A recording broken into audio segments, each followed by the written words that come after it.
Chers amis, bonjour, et c'est une joie pour moi de pouvoir passer sur vos ondes pour pouvoir parler un petit peu avec vous et en ce temps saint qui nous est proposé par l'Église, de pouvoir réfléchir sur l'argent. Et en réfléchissant sur l'argent, je voulais vous lire d'abord un passage tiré dans Proverbes, chapitre 30, le verset 7, qui dit « Je te demande deux choses, mon Dieu, ne me les refuse pas jusqu'au jour de ma mort. Éloigne de moi la fausseté et le mensonge.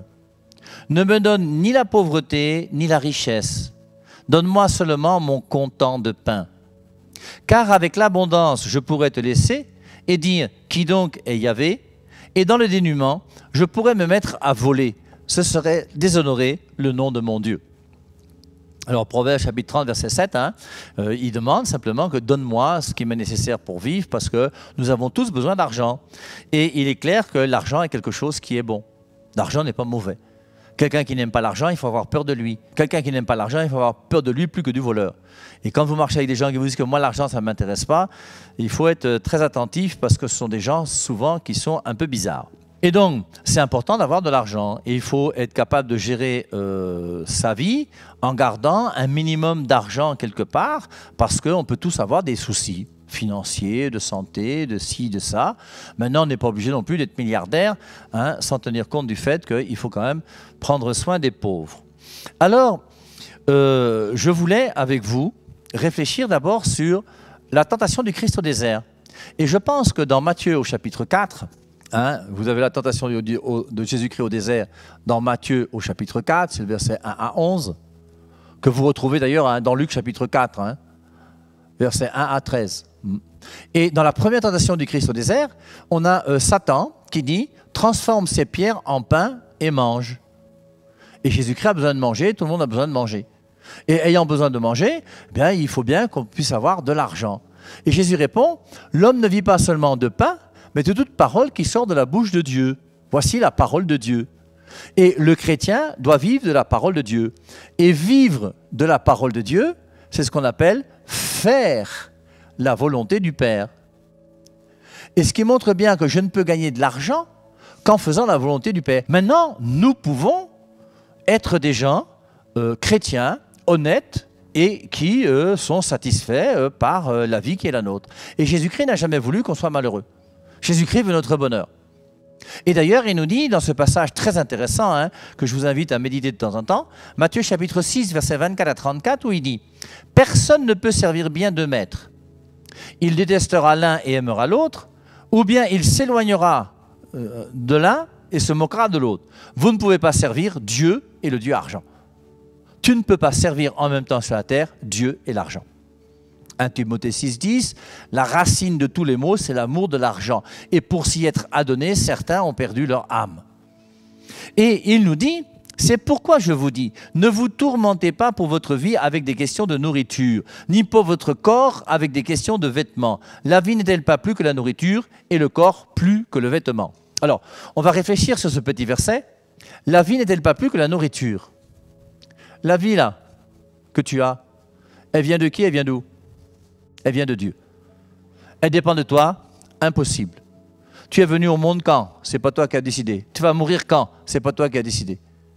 Et la vie que tu as, cette vie est plus que la nourriture. Tu te bats pour la nourriture tous les jours. Et c'est bien, il faut le faire. Mais la vie là, tu sais pas qu'elle peut partir un jour. Et c'est pour ça que l'important pour nous, c'est de comprendre que celui qui m'a donné la vie va me donner le vêtement et la nutrition. Dieu sait que j'ai besoin de manger. Je reprends ce passage. C'est pourquoi je vous dis, ne vous tourmentez pas pour votre vie avec des questions de nourriture. Il continue, ni pour votre corps avec des questions de vêtements. La vie n'est-elle pas plus que la nourriture et le corps plus que le vêtement?